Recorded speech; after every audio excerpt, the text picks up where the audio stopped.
Happy Friday, everybody. Welcome back to another edition of the Global Startup Report powered by Founder Institute.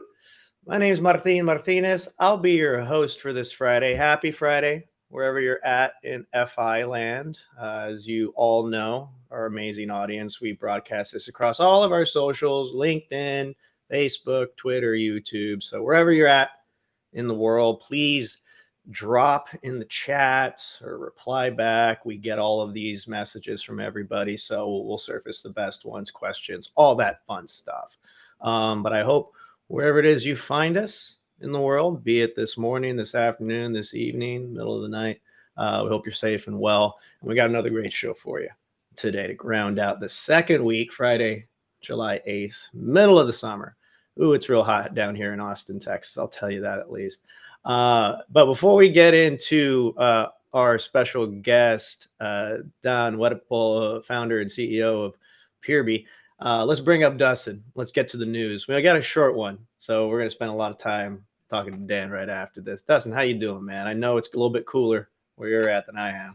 It's not as oppressive as Texas heat, but yes, here in Pennsylvania, it's a nice day, I guess, overcast. But yeah, we want to have lots of time for you to talk to our special guest, founder of Peerby. So let's get right to today's network news. And yeah, we're just going to share two stories this week, and I'll drop them in the comments if you're watching live on LinkedIn. And so the first story, it's a profile piece from innovationorigins.com, and it's profiling the founder of Visualist. This is an FI Oslo portfolio company in Norway, and they use AI to crawl through videos to identify things, bad things like hate speech, violence, and other sort of compliance issues. And so, yeah, this is just a really cool AI startup that is, screening video content where a lot of this work that is still done manually. There are content moderators who kind of check this, and it's a very sort of painstaking process for all digital media companies, or old media and new media companies. And so, yeah, that's what Visualist, their technology helps to automate that, at leleast to some extent. And yeah, really cool profile. All highlighting the founder. His name is Miguel Silva.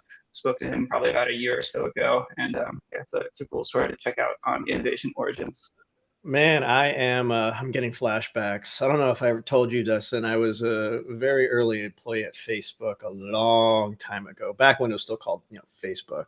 I still refuse to call it Meta. But here in Austin, they opened up their very first satellite office when they were still based in Palo Alto at the time. Yeah, this was a long time ago now. But there was a whole team there. We used to do this. I mean, I didn't have to do it. Like, I know a lot of people that had to do the content moderation. We called it user ops. I think they probably still call it that, but they've outsourced this particular work to a lot of different people. I'm sure the processes has changed, but it's still a lot of manual stuff. And we had to sign waivers. I think my NDA is done, so I hope I don't hear anything from the Meta. Oh yeah, talking about it here on the live stream. You had to have blinders basically on the screens to do this, and when they had enough, because death metal would start playing at like 3 o'clock in the afternoon, and they had kegerators everywhere. It's not a fun job to do at all. It can be traumatizing in many cases. There's a lot of bad stuff out in the internet, especially on social media feeds. So, Visualist, Miguel helps to weed some of that out. Yeah, so get remove some of this trauma out of the psyche of my friends' minds, or at least their future. The people that are taking that role moving forward. It's not, there's a lot of bad stuff in the world, so let's not make that happen anymore. Good stuff, Visualist. But enough of that. Next company, Pet Hub. Coming out of FI Seattle, where I think what's where our guest is right now. I gotta ask him again, Dan, when he comes. Yeah, that's right. Yeah, out of Seattle. All right. So Pet Hub, and Pet Brands. They're partnering for the 9th annual Lost Pet Prevention Month. Really interesting stuff out of that. Pet Brands. Well, give us a little more context with Pet Hub and what they were doing right now with. It's a smart ID tag, yeah. So it's like a smart pet registration. The pet sort of goes in. Pet Hub partners with a lot of like local municipalities. So when pets get lost, they're like in these kind of databases, and they can really easily find their way home faster. And Pet Hub. We interviewed 2 weeks ago the founder of Vetsy. So these are two separate FI portfolio pet tech companies. and both of them, yeah, have gone on to raise funding. They were both in that same Mars Venture Studios accelerator program within the past year. And so, yeah, but anyway, Pet Hub is the smart pet ID, and yeah, they're partnering to put on this ninth annual Lost Pet Prevention Month.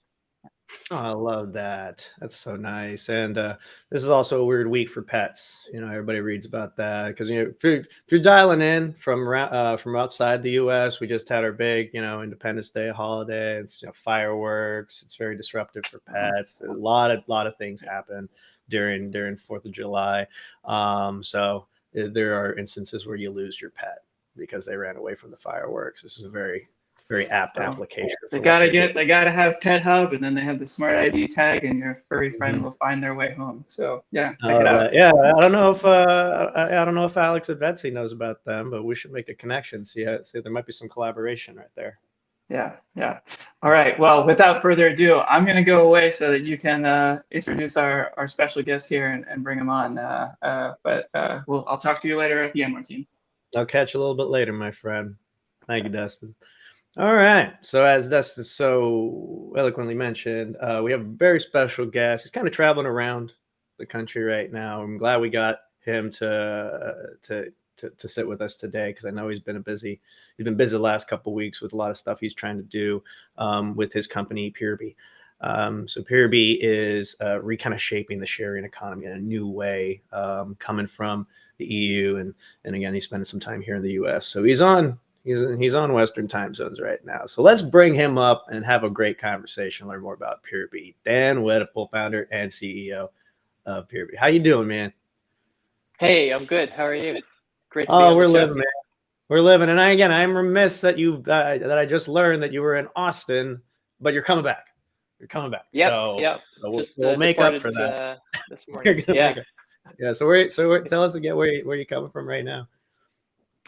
Right now I'm in Seattle, and I'm on my way to one of the partners of Loyal VC, one of the investors in our company, and we're basically going to brainstorm the whole all of next week about where to take this next. Yeah.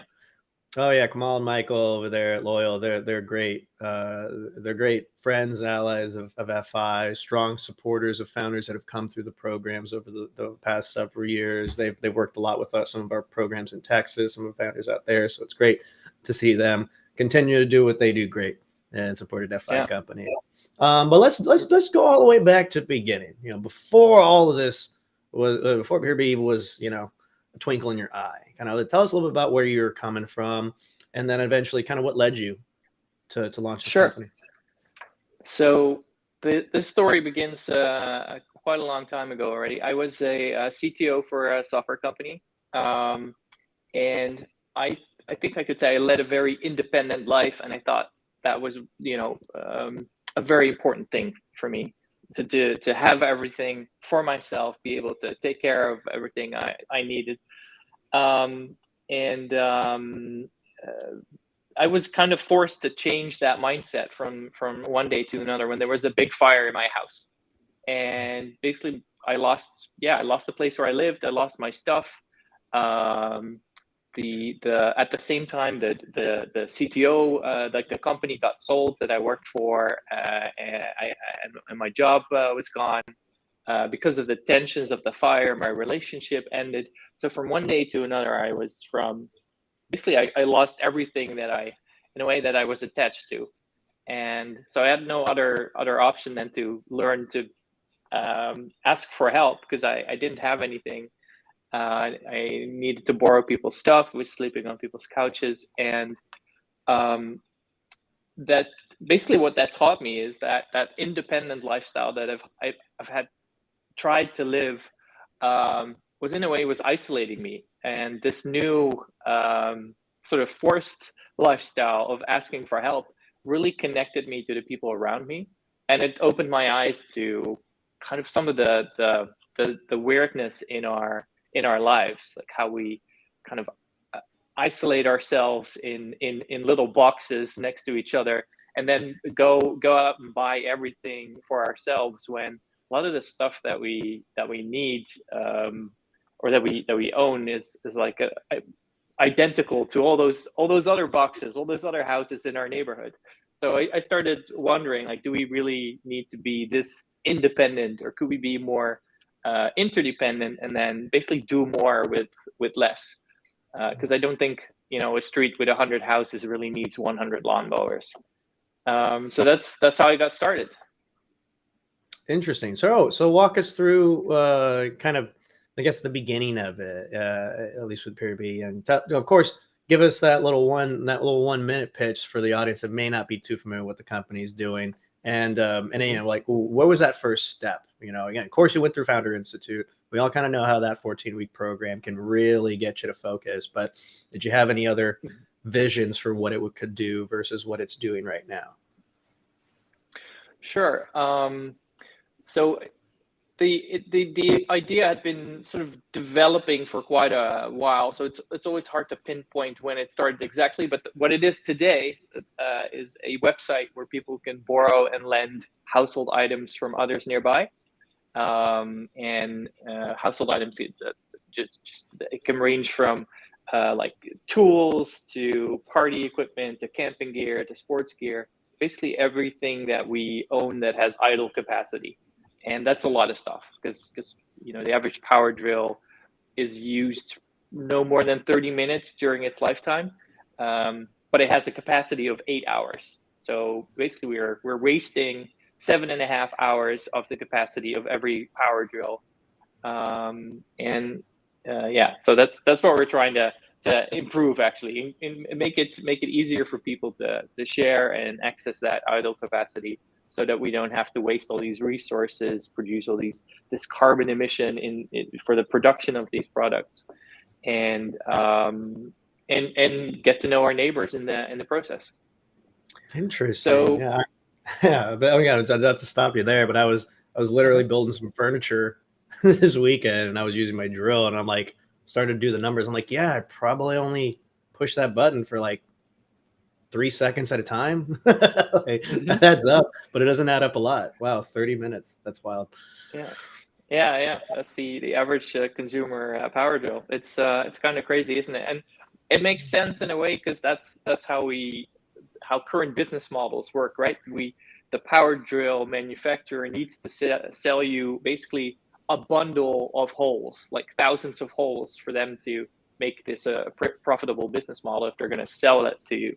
So we would like to see a shift from ownership to access, and create business models also for manufacturers around access, so that we can actually, they still have a strong business model, but with products that are built for communities, and that are the products that last, and that will last for a long time, and they make their, basically, I think all products with idle capacity should become like SaaS software, products as a service, PaaS.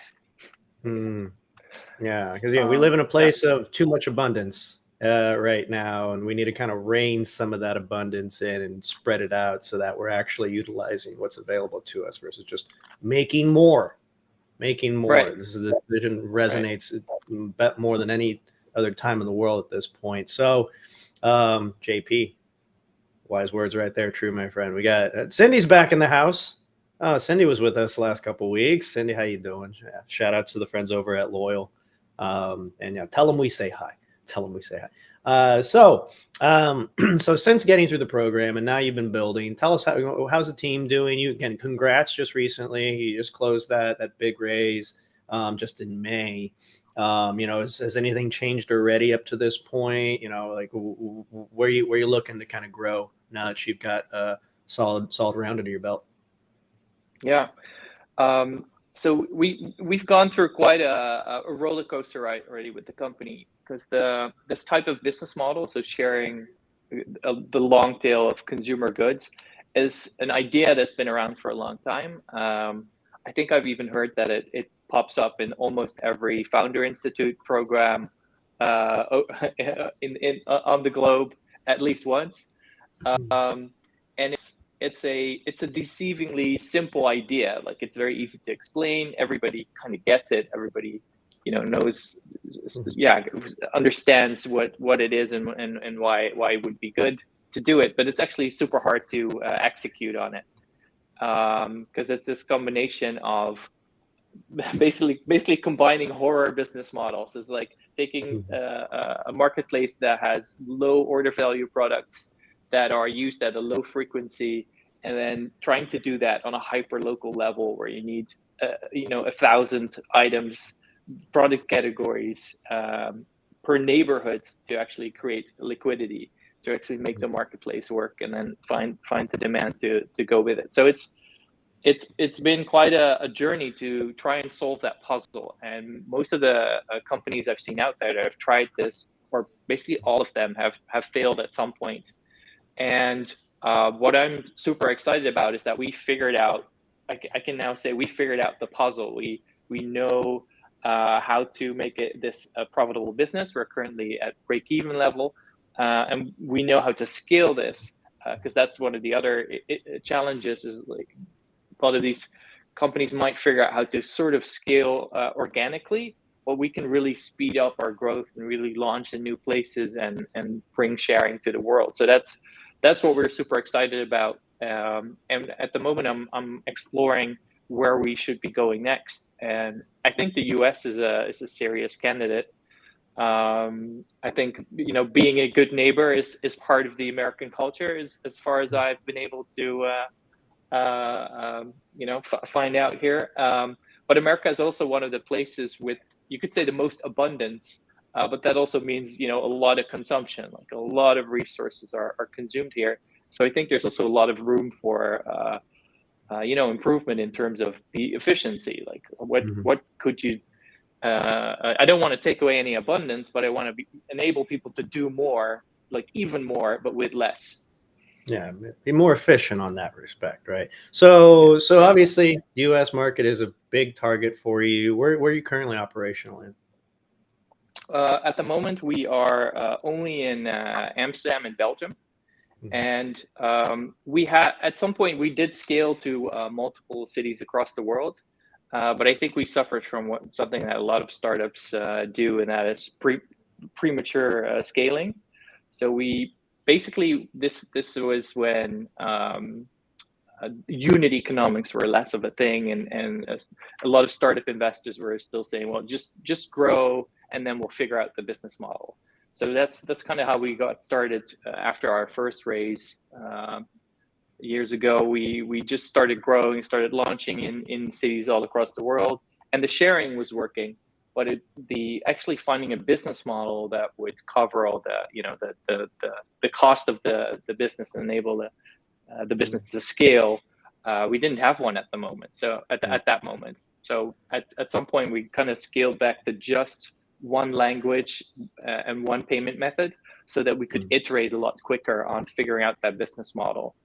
So if I can give any advice to anybody building a startup, keep it simple while you're still doing a lot of iterations, because I know it's tempting to try and find growth in adding more countries and more channels and more apps, and more like add an app or a website or etc. But it's been so helpful for us to really keep it as small as possible in a way so that we could iterate really quickly on all these different things that we needed to figure out.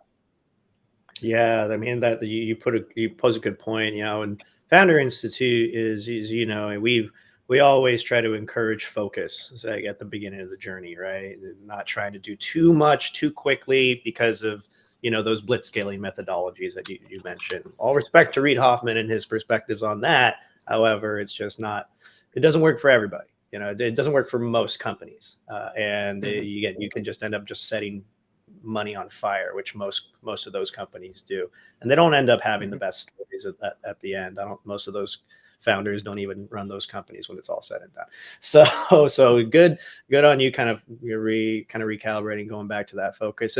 So right now, are you noticing anything, at least in the current market trends? Are you seeing an uptick in kind of the usage of the platform, given people are tightening their belts? Are you seeing any interesting behaviors since we are working with these long tail kind of consumer products? Is there something intriguing or interesting in how people are working with each other and sharing with each other? I would definitely say that ever basically since the beginning of Corona, we've seen a change, and we weren't sure what was going to happen after things would sort of settle back in. At least things aren't fully settled back to the normal situation, I guess. But I would say in the Netherlands, the situation is pretty much back to normal. And we're still seeing increased growth. So I think at first there was the Corona crisis, which basically made it easier for people to share, because a lot of people are. But when neighbors are sharing, they need to be home to be able to interact with each other. So actually, the working from home has been a big, help for us in terms of and making it easier for people to meet up and share.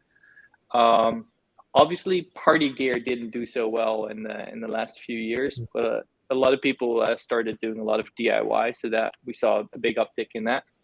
And currently, we're seeing really good growth, and it's always hard to exactly pinpoint why that is, but we're pretty sure that we are an anti-cyclical, I guess is the word, company. So when the economy is not doing great and people really start to think about what do I spend my money on, I think then sharing is a great way to still be able to do everything that you want to do, but not have to spend a fortune to be able to do it. Because if you buy a power drill, you can only make holes.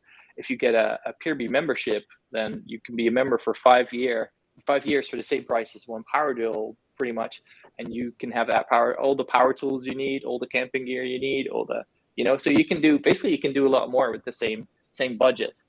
So yeah, we're seeing great growth at the moment. Interesting. So yeah, to get on that, like, do you see like common products that get more demand than others, or certain segments of consumer products that are most requested? Like, I'm curious, like what do you currently have available that people are just constantly picking up? We could clearly see sort of people going back to partying I would say in the last few months. So a lot of DJ equipment, but also I guess trying to stay a bit more safe, like doing like outside parties and stuff. So the DJ equipment and stuff like that was down for a long time, and now it's back up. So I think people have gone back to celebrating a bit more. So that's nice to see. And I hope they're staying safe while they're doing that. In terms of seeing trends in what's happening, it's so the range of items that we help people borrow is so broad that it's often quite hard to really see trends without doing elaborate data analysis. So there's over 1,000 different types of like products on the platform, and there's seasonality. There's like differences per location, per neighborhood. It's all one. It's such a giant lake of data it's often hard for me to tell you what's going on right now. I'd probably have to ask our data analyst to sit down and spend a day and then tell me, okay, this seems to be something that is happening at the moment. We try to automate these types of analysis as much as possible, because it's so much data. Just if you would have to manage supply and demand for just a single neighborhood, I don't think a human would be able to keep it in their mind. So we really try to create these automated balancing mechanisms where we basically, the system is just looking at the data and trying to make sure that everything comes together and is working, because it's too much. We tried wrapping our heads around all the data, and at some point it just stops. Like I can't bring this all together. It's too much. Well, I'll ask you this question then too. We do have some people that have used it. Katie, when she used to live in Amsterdam, was a Peerby user. Oh, wow. Looks like she's she's asking you now. Are you coming to the US? I would love that. Yeah. Mm. I would. So one of the reasons I'm in the U.S. right now is that I'm trying to experience American neighborhood life. So I'm spending a month at a time in different cities in the U.S. In May, I was in Boulder. This month, I'm mostly in Austin with a little trip to Seattle. And I go and try and live in an actual neighborhood to really see what is life like here, and what are the differences between Amsterdam, which is, I think, a very specific lifestyle, and the US, and how might that influence sharing. So Yeah. So yeah, what I think, yeah. what are you discovering right now? At least again, Austin's one place. Colorado's a whole nother. Is there anything that you're starting to already pick up that might be common with everyone? Well, there's observations. There's no conclusions yet, but in Amsterdam, we have a very strong bicycle culture, and basically using a bicycle is the quickest way to get around in the city, and that is probably creating a certain maximum distance where people want to borrow something.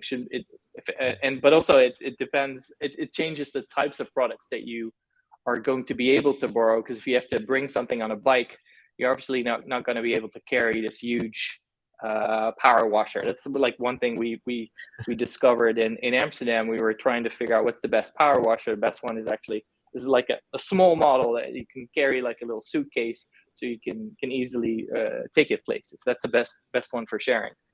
I guess in the US, it's probably going to be a pickup by car, or you're going to walk somewhere. So this is going to probably change the types of products that are best for sharing. I wonder if it's going to increase the distance over which people share, that it doesn't have to be as close. So who do you consider a neighbor? I guess it's going to be an interesting question that I'm going to need to ask to the people here, and figure out, what are the differences. But yeah, it's very I think what I'm really trying to understand is almost not from an analytical standpoint, not something I can explain to you in a story, but I think what I'm trying to really grasp is what does it feel like to live here, so that when we go back and we start adjusting the product, and we see certain, like we try to run all kinds of experiments and see how people behave on the platform. What I'm hoping to get is a sort of a general like gut feel for, why might this not work the way we expected it to work, if we start seeing certain numbers. It's like, it's probably because of so people need to go somewhere by car, or it's maybe because these kinds of things, or it's because mailboxes are in a different position, because we like to use invitation letters to sign people up for the platform. So there's probably a thousand little things that are different, and some might have an influence, and some might have zero influence. So it's really about, I think, trying to get a real feel for it before we start trying to analyze the behavior on the platform. Yeah, that makes a lot of sense. But yeah, don't hold it all against us. It's a big country. So actually, this leads into another question. Katie's having a fun time. She's excited. Hey, Katie Williams, she's watching us on LinkedIn right now. But I also had a similar question too. She's asking, how are you differentiating from like Facebook Marketplace to like the Craigslist free section? I was thinking like Nextdoor. So if you're familiar with, so if you're familiar with Nextdoor, which is, the neighborhood app, but, I never use Nextdoor for the most part, just because there's so much clutter. There's so many things, but it does have kind of these like sharing like mechanisms. So, do you have any kind of differentiation in place that's really kind of going to separate y'all, especially as you're looking to enter into the U.S. markets? Sure. Yeah, I think one important thing is that we provide a safety check, and we provide warranties. So we make sure that the person that's borrowing is who they say they are, and we provide a warranty against damages and other kinds of accidents that might happen. So people feel a lot safer sharing their items on our platform, also the more expensive items. So it's going to be easier to borrow something. What we also have that these other platforms don't have is an inventory of all the stuff that's available in your neighborhood. And most, like the other marketplaces out there, have inventory that's for sale, but this is about basically all the stuff that people don't want to get rid of, but that is useful. And so we enable you to browse all those things, and we're developing ways to get as much of that data and understand who might have what. So I think that's a big differentiator. And when I look at Nextdoor, I don't necessarily see them as a competitor. I see them as a partner. I was talking to the head of product of Nextdoor the other day, and we talked about how Nextdoor basically can be an operating system for the neighborhood. There's so many applications for a local network, and it's really hard and really expensive to have to set up a network like that if each individual company has to go out and do that. On the other hand, it's too probably too much. It's going to require too much capital and too much work, too much understanding of all these different types of value propositions for Nextdoor to open up every type of angle that is possible within that local network. So I think what we're doing is a sort of a perfect match for we have a very specific offering that we can bring to that local network, and they have that local network, but they don't have the time or the expertise to really focus on the niche that we're in. Yeah. So here's one before I know we're kind of hitting up on time a little bit, so I thank you for joining us for a little bit more. And I want to be respectful for the rest of the day. I'm sure you got going as we head into the weekend, but I want to bring you back in a year, especially once you get into the US, because I want to ask you this question again as you get more products on the platform. But what's the most peculiar item you currently have on the marketplace right now? That's just like, how do they put that on there? Would people want this? And, oh my God, somebody picked it up. Yeah, I should do more digging, because the examples I have are but yeah, I have some examples. Like what I specifically remember is somebody looking for a bee suit, as in not a suit to dress up as a bee. Oh, like a And so I bumblebee, looked at not like a beekeeper. like a bumblebee. Yeah. So I saw that request. I was like, this is not going to work. Who the heck would have a suit like that?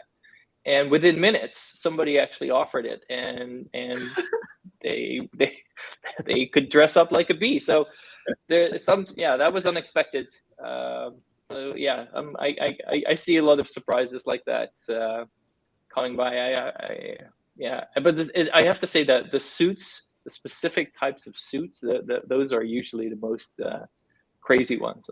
That I'll think this is going to be impossible, and then people have loads of suits out there apparently. Somebody's out there with a warehouse full of costumes just for people to rent out. That makes perfect sense on there. Now that might give you an idea where to start, at least here in the US. A whole culture that's probably for another podcast on another day. But yeah, this has been awesome. And just a couple more things before we let you go for the weekend ahead. One, how can people follow you along with the journey, especially for people that are watching us here in the US that want to get that first look into Peerby as you're looking to enter into new markets? So what's a great way to get in touch, or at least keep following on the journey?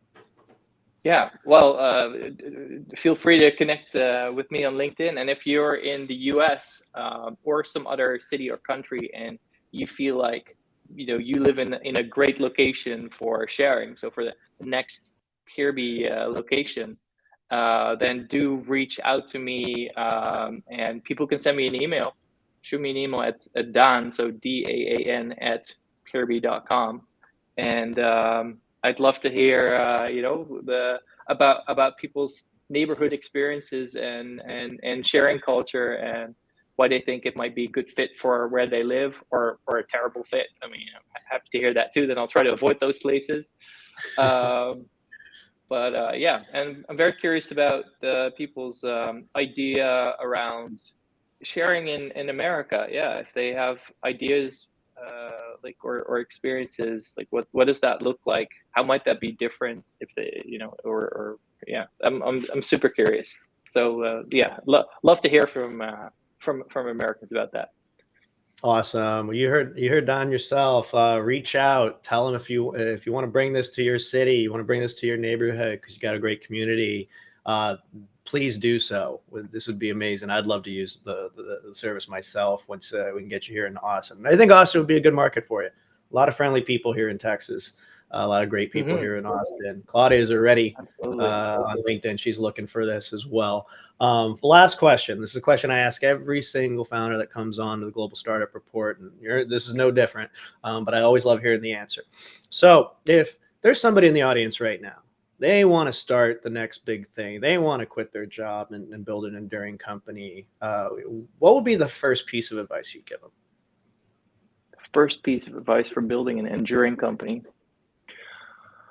I think the one thing that the one advice that has pulled me through is something that Adeo, the founder of the Founder Institute, told me, and he said a company hasn't failed until the founder gives up, and I think that is very, very true. And I think the way I interpret that is also find a way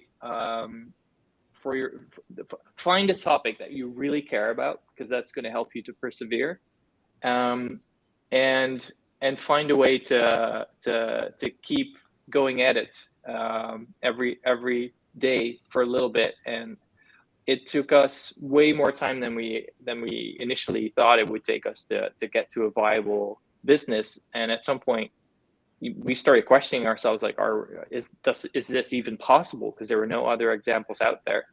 But don't be discouraged. If you just keep trying to solve the puzzle, then I think at some point, most puzzles can be solved.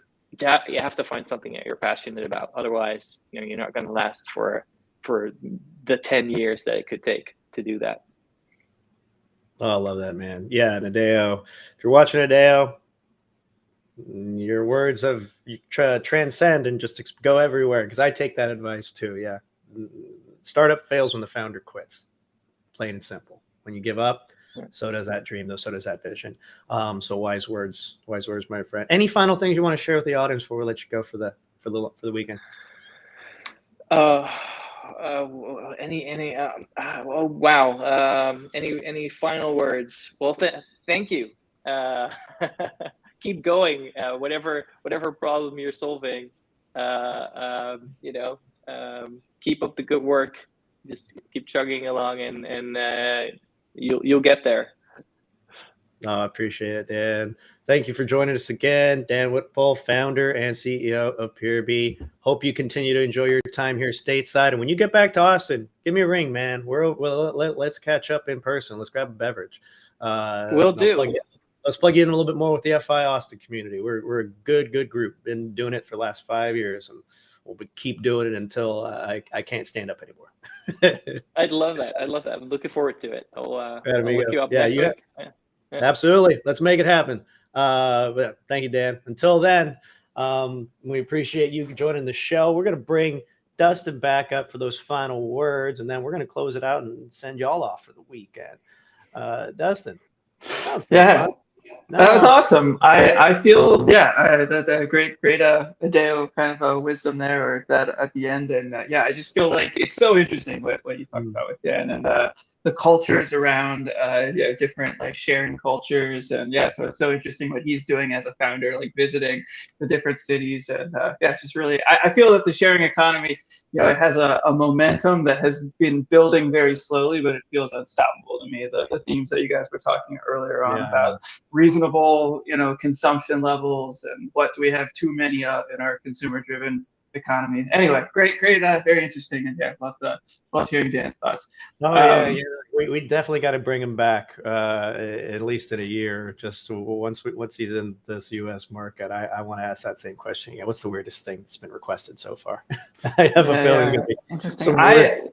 I would wear a bee suit. I've had occasions in the past where I could have used a bee suit. I'm going to be honest, but that's another side story. So, yeah, we're getting here to our closing announcement segment instead, and yeah, we'll of course have Founder X. It's now coming up in less than a month, but if you want to join FI, no matter where you are in the world, for an online event before then, next week we have a global event here that should be super interesting for people to join. So it's Startup Pricing 101.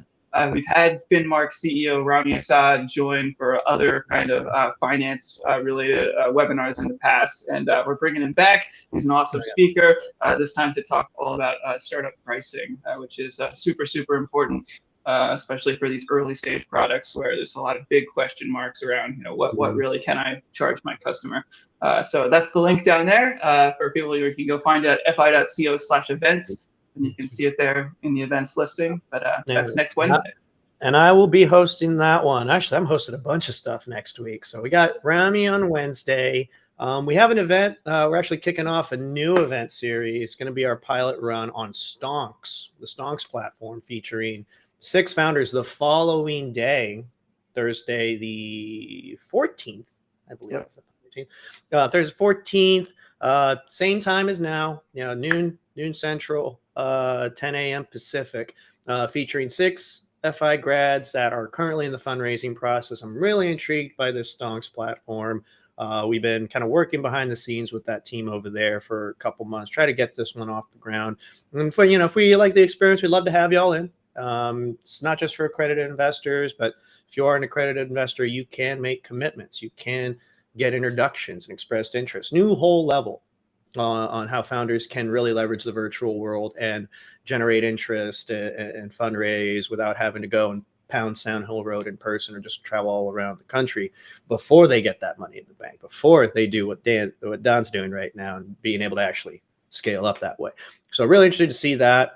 We're going to have a great amount of founders that are in that fundraising process. It's up on the homepage now, yeah. So if you go to stonks.com and you just scroll right below the fold there, yeah, the Thursday event is up on the page. Oh yeah, we're getting promoted by them too. I guess they like us a little bit, and I don't know if any of them watching. We use Restream to kind of get this stuff out. And, if it wasn't for our recommendations, they'd probably be using another less thorough platform for that. So you'll be familiar with kind of all that aesthetics that you see here on the Global Startup Report on that show too.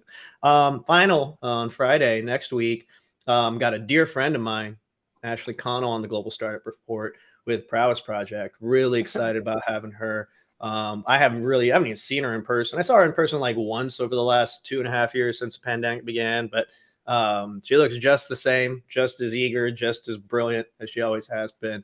We're going to be talking about what she's doing with Prowess Project, helping women re-enter the workforce after having a family. That's been the whole vision of hers for the last several years, and she's really turned it into something that's magical. And also is a loyal VC portfolio company as well. So we got all the loyal grads in the house right now coming through the Global Startup Report. So big week next week, heading into the final stretch for Founder X.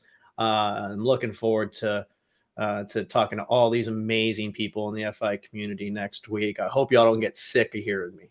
I hope I still have my voice by Friday. Yeah, that's true. Events a day. Three events in a row, one each day in the second half of last week. But we're excited to have Ashley on for Global Startup Report next week. And if you are part of the FI community and you have not yet signed up for Founder X, you got to check your inbox because we've been sending out invites, but you can go check out founderx.com, send us an email if you don't have the special password to sign up and get your ticket. But that's going to be 3 days. It's now less than a month away. Yeah, we're excited about that as well. So, yeah. Awesome. Any other final things, Dustin, before we let our awesome audience down for the day? We had a good crowd today. We had a great Yeah, a crowd. lot of great questions. Yeah, so Good. super happy to see. Yeah, from Cindy, Claudia, Katie was asking questions in here. Right, there was ones I didn't put on screen from Yamikani, who is watching from Malawi. People watching from Kenya. Yeah, so yeah, great to see people tuning in for Global Startup Report. And yeah, find us Keep coming back. here. Yeah, here again next week. Back, y'all. We'll see y'all again next week. For all of us here in FI land, we hope you're safe. Hope you're well. Take care of yourself. Take care of each other. Keep building the future. And we'll see you next time. Have a great week.